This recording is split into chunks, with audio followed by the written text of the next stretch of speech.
Não deixara de desejá-la um só instante. Encontrava nos escuros quartos das aldeias vencidas, sobretudo nos mais abjetos, e a materializava no bafo de sangue seco das ataduras dos feridos, no pavor instantâneo do perigo da morte, a toda hora e em toda parte.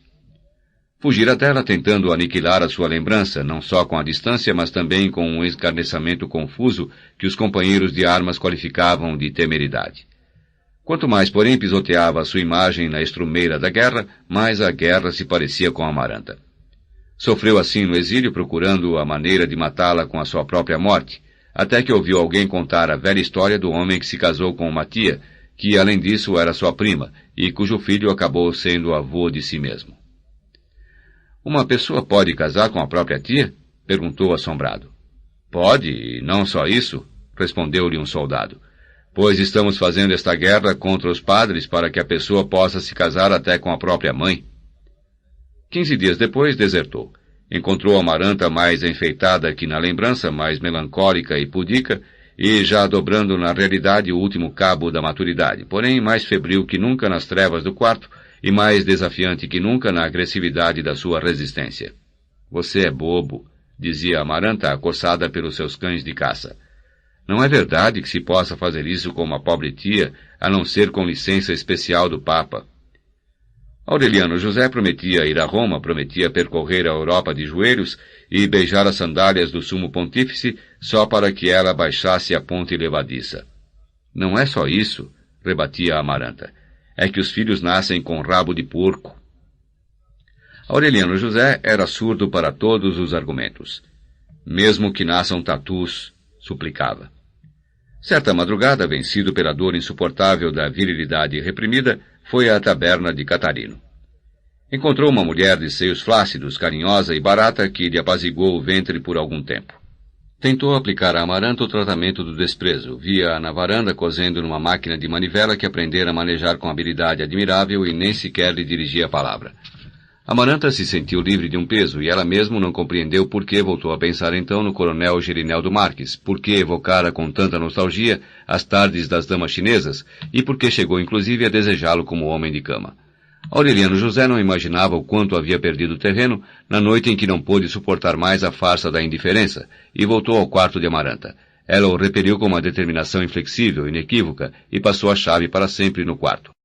Poucos meses depois do regresso de Aureliano José, apresentou-se na casa uma mulher exuberante, perfumada de jasmim, com um menino de uns 5 anos.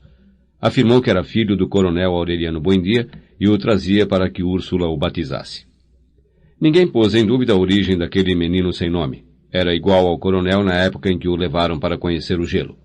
A mulher contou que tinha nascido de olhos abertos espiando as pessoas com juízo de gente grande, e que a assustava a sua maneira de fixar o olhar nas coisas sem pestanejar. É idêntico, disse Úrsula. A única coisa que está faltando é que faça as cadeiras rodarem só de olhar para elas. Batizaram-no com o nome de Aureliano, e com o sobrenome da mãe, porque a lei não permitia usar o sobrenome do pai, enquanto este não o reconhecesse. O general Moncada serviu de padrinho. Embora Amaranta insistisse para que o deixassem com ela para acabar de criar, a mãe se opôs.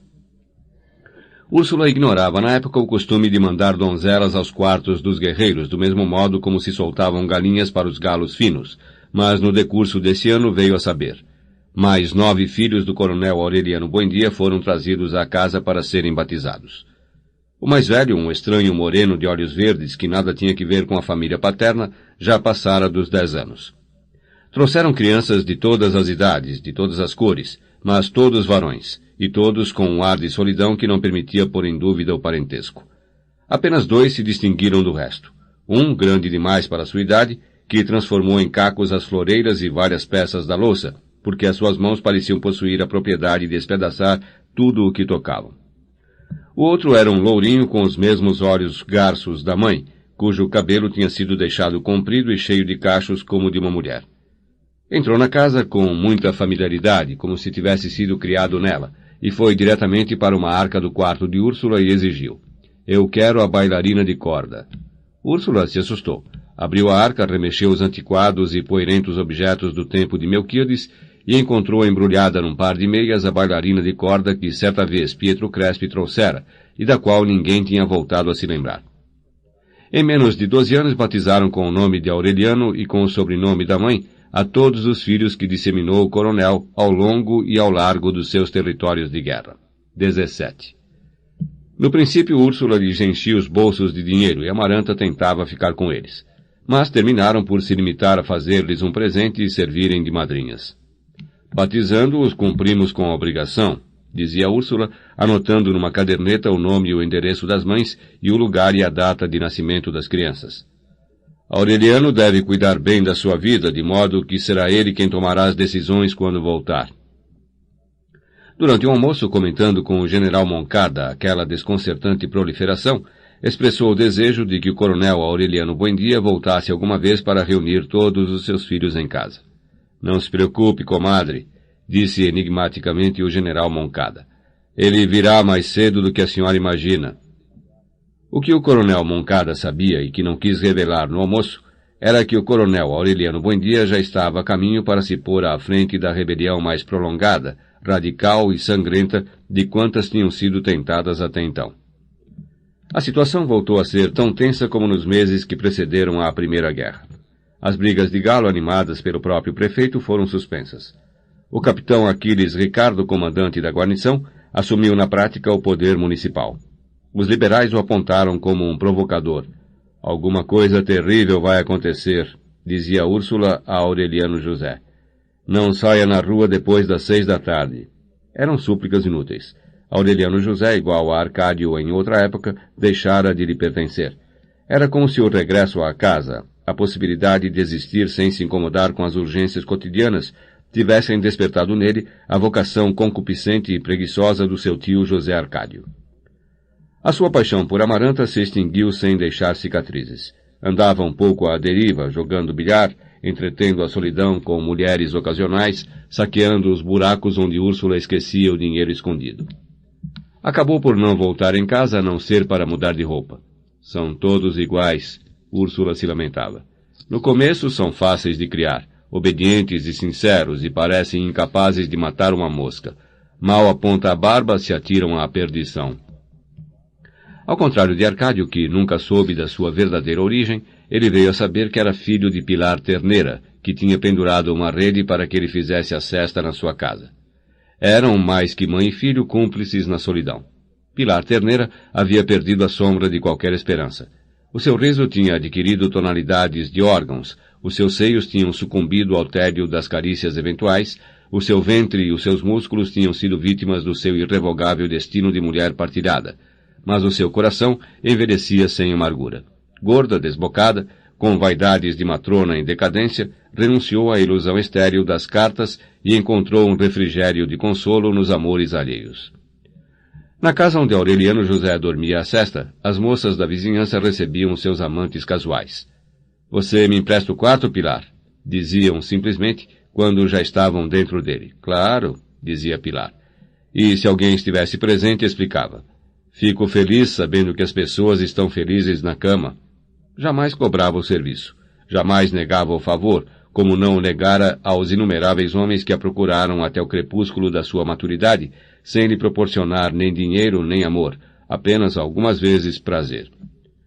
As suas 5 filhas, herdeiras de uma semente fogosa, perderam-se pelos caminhos da vida desde a adolescência. Dos 2 varões que chegou a criar, um morreu lutando nas hostes do coronel Aureliano Buendia e o outro foi ferido e capturado aos 14 anos, quando tentava roubar um engradado de galinhas num povoado do pântano. De certo modo, Aureliano José foi o homem alto e moreno que durante meio século lhe foi anunciado pelo rei de copas, e que, como todos os enviados pelo baralho, chegou ao seu coração quando já estava marcado pelo signo da morte.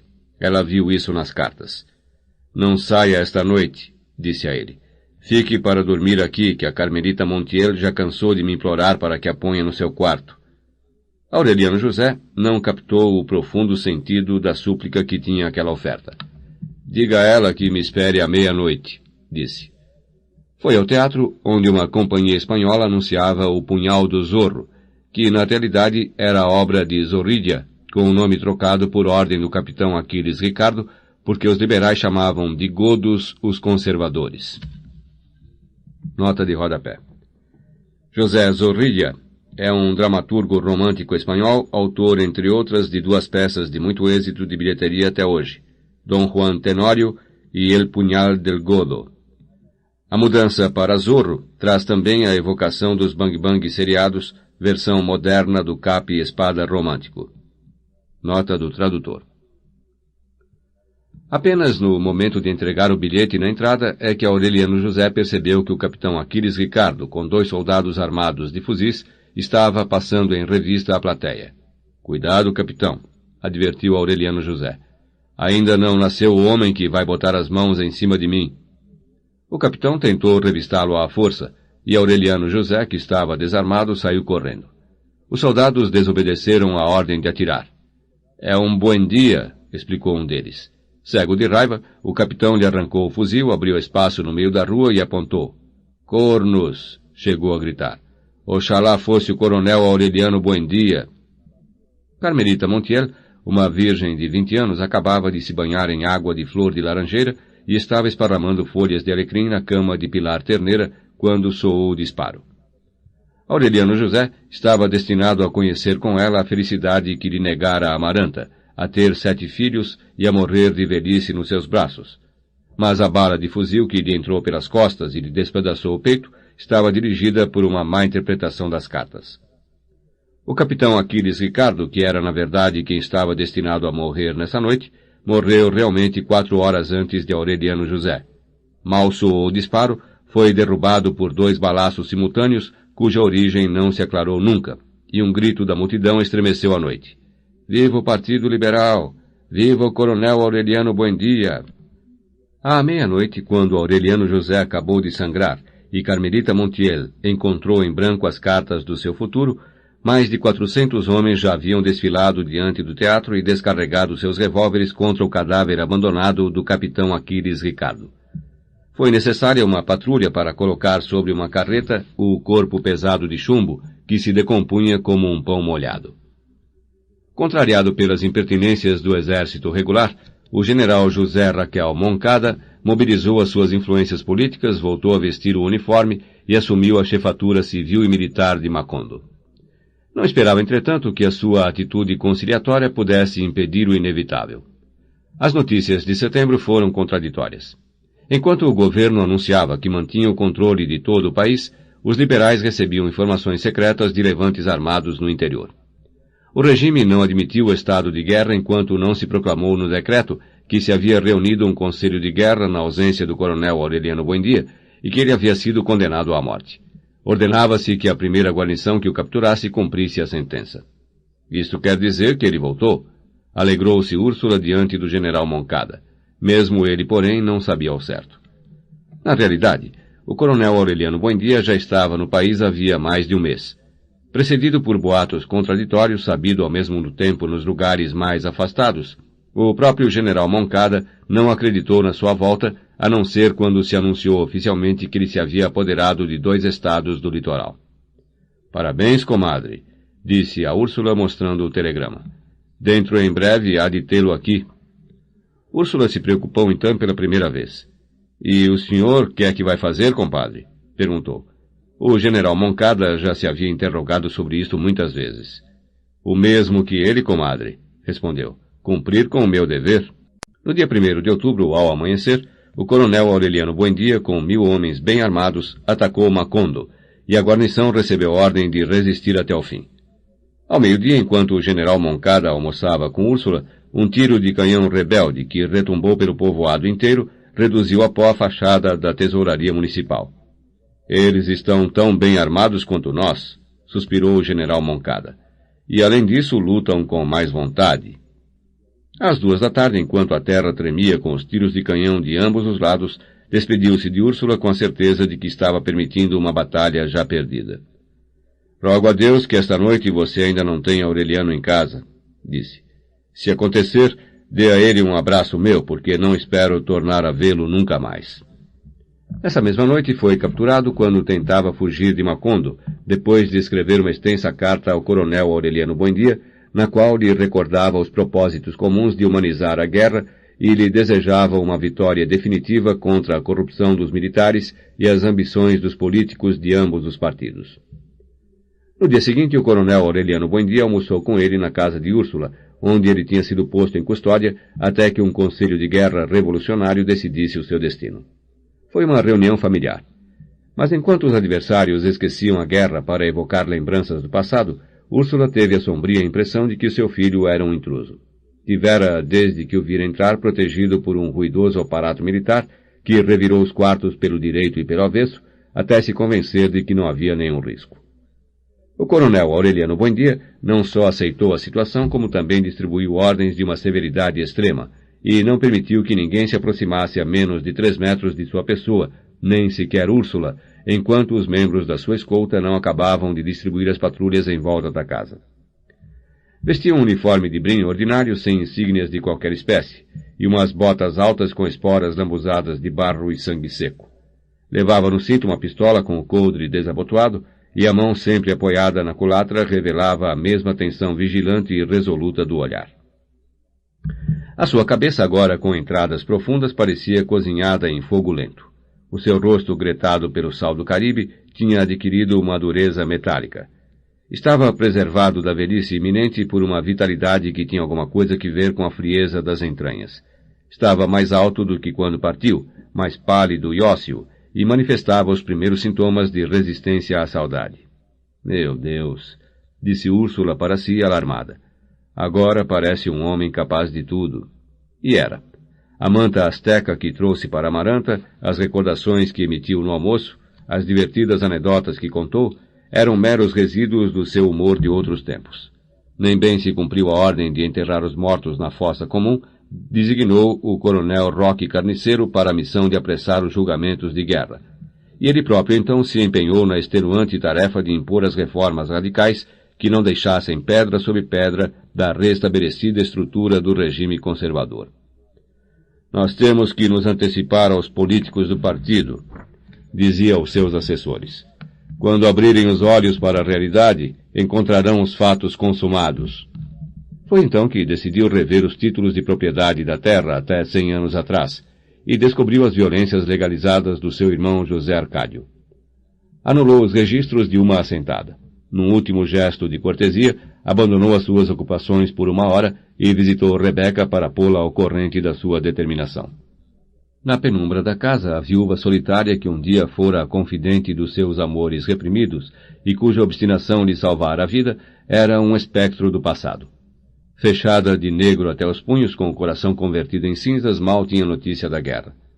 O coronel Aureliano Buendia teve a impressão de que a fosforescência dos seus ossos transpassava a pele e que ela se movia através de uma atmosfera de fogos fátuos, num ar estancado onde ainda se percebia um discreto cheiro de pólvora. Começou por aconselhá-la a que moderasse o rigor do luto, que ventilasse a casa, que perdoasse ao mundo a morte de José Arcádio. Mas Rebeca já estava a salvo de qualquer vaidade.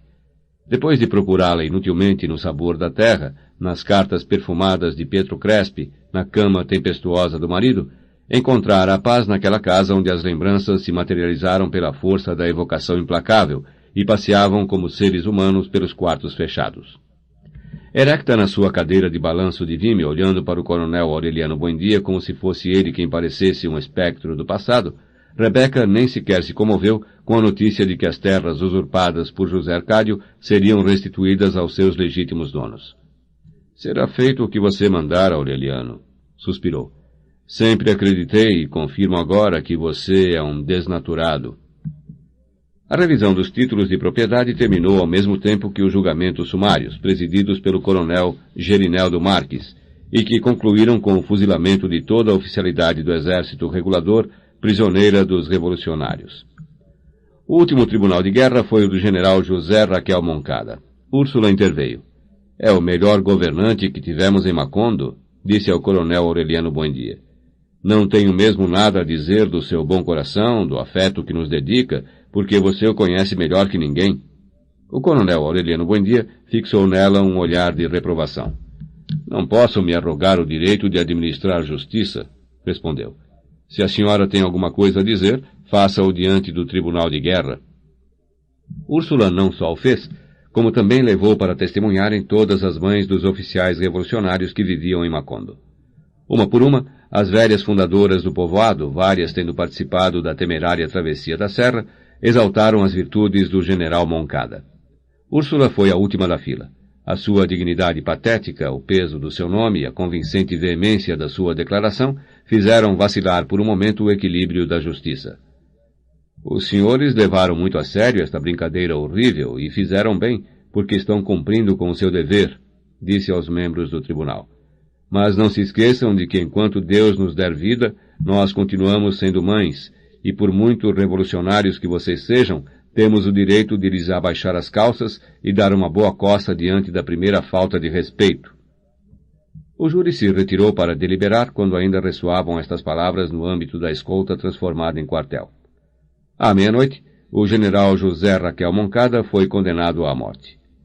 O coronel Aureliano Buendia, apesar das violentas recriminações de Úrsula, negou-se a comutar-lhe a pena. Pouco antes do amanhecer, visitou o condenado no quarto do tronco. Lembre-se, compadre, disse a ele, que não sou eu quem o está fuzilando, e sim a Revolução. O general Moncada nem sequer se levantou do catre ao vê-lo entrar. Vá à merda, compadre, respondeu. Até aquele momento, desde a sua volta, o coronel Aureliano Buendia não se permitira uma oportunidade de olhá-lo com o coração. Assombrou-se de quanto tinha envelhecido, do tremor de suas mãos, da resignação um pouco rotineira com que esperava a morte, e então experimentou um profundo desprezo por si mesmo que confundiu com um princípio de misericórdia. Você sabe melhor que eu, disse, que todo o tribunal de guerra é uma farsa e que, na verdade, você vai pagar os crimes dos outros, porque desta vez nós vamos ganhar a guerra a qualquer preço. Você, no meu lugar, não teria feito a mesma coisa? O general Moncada endireitou o corpo para limpar os grandes óculos de tartaruga com as fraldas da camisa. Provavelmente, disse. Mas o que me preocupa não é que você me fuzile, porque afinal, para gente como nós, esta é a morte natural. Colocou os óculos sobre a cama e tirou o relógio de bolso. O que me preocupa, acrescentou, é que de tanto odiar os militares, de tanto combatê-los, de tanto pensar neles, você acabou por ficar igual a eles, e não há ideal na vida que mereça tanta baixeza. Tirou a aliança e a medalha da Virgem dos Remédios e pôs junto com os óculos e o relógio. Nesse ritmo, concluiu, você não só será o ditador mais despótico e sanguinário da nossa história, como também acabará por fuzilar a minha comadre Úrsula, tentando apaziguar a sua consciência. O coronel Aureliano Buendia permaneceu impassível. O general Moncada entregou-lhe então os óculos, a medalha, o relógio e a aliança, e mudou de tom. Mas eu não fiz você vir aqui para repreendê-lo, disse. Queria pedir a você o favor de enviar estas coisas à minha mulher. O coronel Aureliano Buendia guardou-as nos bolsos. Continua em Manaure? Continua em Manaure, confirmou o general Moncada. Na mesma casa, atrás da igreja para onde você enviou aquela carta. Faço com muito gosto, José Raquel, disse o coronel Aureliano Buendia. Quando saiu na brisa azul da neblina, o rosto se lhe umedeceu como no outro amanhecer do passado, e só então compreendeu por que determinara que a sentença se cumprisse no pátio e não no muro do cemitério. O pelotão formado diante da porta rendeu-lhe as honras de chefe de Estado. Já podem trazê-lo, ordenou. CD 9. O coronel Gerineldo Marques foi o primeiro que percebeu o vazio da guerra. Na sua condição de chefe civil e militar de Macondo, mantinha 2 vezes por semana conversas telegráficas com o coronel Aureliano Buendia. No princípio, essas entrevistas determinavam o curso de uma guerra de carne e osso, cujos contornos perfeitamente definidos permitiam estabelecer a qualquer momento o ponto exato em que se encontrava e prever os seus rumos futuros. Embora nunca se deixasse arrastar para o terreno das confidências, nem sequer pelos seus amigos mais íntimos, o coronel Aureliano Buendia conservava na época o tom familiar que permitia identificá-lo no outro extremo da linha. Muitas vezes prolongou a conversa além do tempo previsto e a deixou derivar para comentários de caráter doméstico.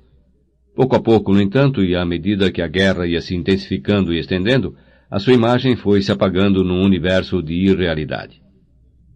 Os pontos e traços da sua voz eram cada vez mais remotos e incertos, e se uniam e se combinavam para formar palavras que paulatinamente foram perdendo todo o sentido. O coronel Gerineldo Marques limitava-se então a escutar, assustado pela impressão de estar em contato telegráfico com um desconhecido do outro mundo. Entendido, Aureliano, concluía no manipulador. Viva o Partido Liberal! Acabou por perder todo o contato com a guerra. O que em outros tempos fora uma atividade real, uma paixão irresistível da sua juventude, converteu-se para ele numa referência remota, um vácuo. O seu único refúgio era o quarto de costura de Amaranta. Visitava-a todas as tardes. Gostava de contemplar as suas mãos enquanto franzia babados de cambraia na máquina de manivela que Remédios Zabella fazia girar. Ficavam muitas horas sem falar, satisfeitos com a companhia recíproca, mas enquanto Amaranta se alegrava intimamente por manter vivo o fogo da sua devoção, ele ignorava quais eram os secretos desígnios daquele coração indecifrável. Quando se teve notícia da sua volta, Amaranta sufocou de ansiedade. Quando o viu entrar em casa, porém, confundido com a ruidosa escolta do coronel Aureliano Buendia, e o viu maltratado pelo rigor do desterro, envelhecido pela idade e pelo esquecimento, sujo de suor e poeira, cheirando a estábulo, feio, com o braço esquerdo na tipóia, sentiu-se desfalecer de desilusão. Meu Deus, pensou, não era este que eu esperava. No dia seguinte, entretanto, ele voltou à casa barbeado e limpo, com o bigode perfumado de água de alfazema e sem a tipóia ensanguentada. Trazia-lhe um breviário de capa nacarada. Como os homens são esquisitos, ela disse, porque não encontrava outra coisa para dizer. Levam a vida lutando contra os padres e dão livros de oração de presente. A partir de então, mesmo nos dias mais críticos da guerra, ele a visitava todas as tardes. Muitas vezes, quando o Remédios Zabella não estava presente, era ele quem tocava a máquina de costura. Amaranta se sentia perturbada pela perseverança, pela lealdade, pela submissão daquele homem investido de tanta autoridade e que, no entanto, se despojava das armas na sala para entrar indefeso no quarto de costura. Mas durante 4 anos ele lhe reiterou seu amor, e ela encontrou sempre a maneira de recusá-lo sem feri-lo, porque, embora não conseguisse amá-lo, já não podia viver sem ele. Remédios Zabella, que parecia indiferente a tudo e de quem se pensava que era débil mental, não foi insensível a tanta devoção, e interveio em favor do coronel Gerineldo Marques. Amaranta descobriu de repente que aquela menina que havia criado, que mal despertava para a adolescência, já era a criatura mais bela que se havia visto em Macondo. Sentiu renascer no seu coração o rancor que em outra época experimentara contra Rebeca, e, rogando a Deus que não a arrastasse até o extremo de lhe desejar a morte, expulsou-a do quarto de costura. Foi por essa época que o coronel Gerineldo Marques começou a sentir o fastio da guerra. Apelou para suas reservas de persuasão, para sua imensa e reprimida ternura, disposto a renunciar por Amaranta a uma glória que lhe tinha custado o sacrifício dos seus melhores anos. Mas não conseguiu convencê-la. Uma tarde de agosto, agoniada pelo peso insuportável da sua própria obstinação, Amaranta se trancou no quarto para chorar a sua solidão até morrer, depois de dar a resposta definitiva ao seu pretendente tenaz. Vamos esquecer isso para sempre, disse a ele. Já somos velhos demais para estas coisas. O coronel Gerineldo Marques atendeu naquela tarde a um chamado telegráfico do coronel Aureliano Buendia. Foi uma conversa de rotina que não havia de abrir nenhuma brecha para a guerra estancada. Ao terminar, o coronel Gerineldo Marques contemplou as ruas desoladas, a água cristalizada nas amendoeiras e se encontrou perdido na solidão. Aureliano, disse tristemente no manipulador, está chovendo em Macondo. Houve um longo silêncio na linha. De repente, os aparelhos saltaram com os signos desapiedados do coronel Aureliano Buendia. Não seja babaca, Gerineldo, disseram os signos. É natural que esteja chovendo em agosto. Fazia tanto tempo que não se viam que o coronel Gerineldo Marques se desconcertou com a agressividade daquela reação. Entretanto, 2 meses depois, quando o coronel Aureliano Buendia voltou a Macondo, o desconcerto se transformou em espanto. Até Úrsula se surpreendeu com o quanto havia mudado. Chegou na calada, sem escolta, embrulhado numa manta apesar do calor, e com 3 amantes que instalou numa mesma casa, onde passava a maior parte do tempo estendido numa rede. Mal lia os informes telegráficos que falavam de operações de rotina. Certa ocasião, o coronel Gerineldo Marques lhe pediu instruções para a evacuação de uma localidade fronteiriça que ameaçava se converter num conflito internacional. Não me aborreça com coisinhas miúdas, ordenou ele. Consulte a divina providência. Era talvez o momento mais crítico da guerra. Os proprietários de terra liberais, que no princípio apoiavam a Revolução, entraram em aliança secreta com os proprietários de terra conservadores para impedir a